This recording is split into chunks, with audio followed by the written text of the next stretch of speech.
एक माँ की ममता। एक रात मनोज बाबू अपनी पत्नी मोना के साथ शादी की पार्टी से अपने घर को लौट रहे थे। रात ज्यादा होने की वजह से कोई सवारी गाड़ी नहीं मिल रही थी।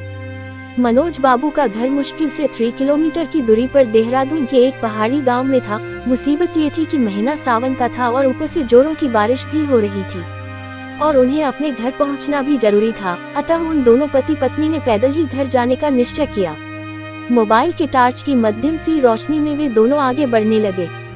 वे अभी आधी दूर ही गए थे कि जोर से बिजली चमकी और बिजली की रोशनी में एक औरत का साया दिखा जो ठीक उनके सामने खड़ी थी। इस सुनसान सी सड़क पर रात के अंधेरे में अकेली औरत को देखकर उन्हें डर लगा और मन में तरह के विचार आने लगे कि कहीं ये कोई, खैर जो भी हो देखा जाएगा। ऐसा सोचते हुए उन दोनों ने अपने कदम आगे बढ़ा दिए, लेकिन बिजली अब बार बार लगातार चमकने लगी थी और उस बिजली की चमक में वो औरत दूर से ही साफ साफ दिख रही थी।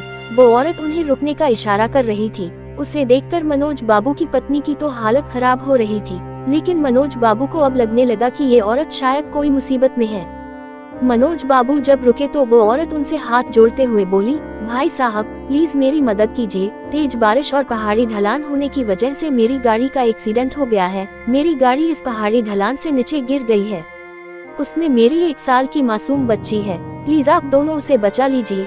इतना कहते ही वो औरत आगे आगे चलने लगी और न चाहते हुए भी मनोज बाबू अपनी पत्नी के साथ उस अजनबी औरत के पीछे पीछे चलने लगे। लेकिन एक अनजाने भय से उन दोनों का दिल जोर जोर से धड़क भी रहा था।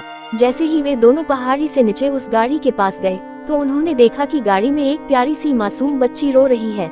मनोज बाबू ने बच्ची को गाड़ी से निकला तो पाया कि बच्ची बिल्कुल ठीक है। मनोज बाबू ने उस बच्ची को अपनी पत्नी की गोद में दे दिया। फिर मनोज बाबू को लगा कि ड्राइवर की सीट पर भी कोई है। जब वो आगे जाकर देखे तो उनके होश उड़ गए, क्योंकि ड्राइवर की सीट पर वही औरत खून से लातपत होकर मरी पड़ी थी। मनोज बाबू को अब सब कुछ समझ में आ गया था।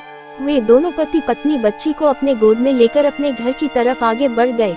रास्ते में उनकी पत्नी ने उनसे पूछा वो औरत कौन थी, फिर वो औरत दिखाई क्यों नहीं दी, कहीं वो कोई। मनोज बाबू बोले वो एक माँ थी, मरकर भी अपने बच्चों के लिए तड़पती है जो, वही एक माँ थी वो।